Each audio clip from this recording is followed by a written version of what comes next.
வணக்கம். முக்கிய செய்தி. கன்னியாகுமரி மாவட்டம் நாகர்கோவில் மாநகராட்சி மாமன்ற கூட்டம் மாநகராட்சி அலுவலகத்தில் மேயர் மகேஷ் அவர்கள் தலைமையில் மாநகராட்சி ஆணையாளர் நிசாந்த் கிருஷ்ணா முன்னிலையில் நடைபெற்றது. இக்கூட்டத்தில் மேயர் மகேஷ் அவர்கள் 2024-25 நிதியாண்டுக்கான அறிக்கையை தாக்கல் செய்தார். அறிக்கை புத்தகத்தை ஆணையாளர் நிசாந்த் கிருஷ்ணா பெற்றுக்கொண்டார். மாமன்ற கூட்டத்தில் குடிநீர் பிரச்சினைகள், பாதாள சாக்கடை திட்டப்பணிகள், தெருமின் விளக்கு ஆகியவை பற்றி விவாதிக்கப்பட்டன.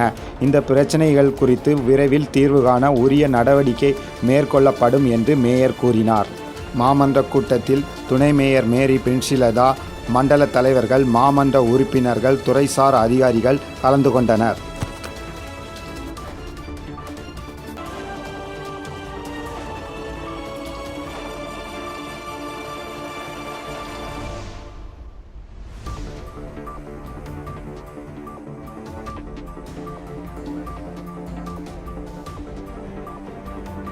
நலனுக்காக சேவையாற்றி வரும் கஜா டிவி தொடர்ந்து சேவையாற்ற லேப்டாப், மடிக்கணினி நன்கொடையாக வழங்கலாம்.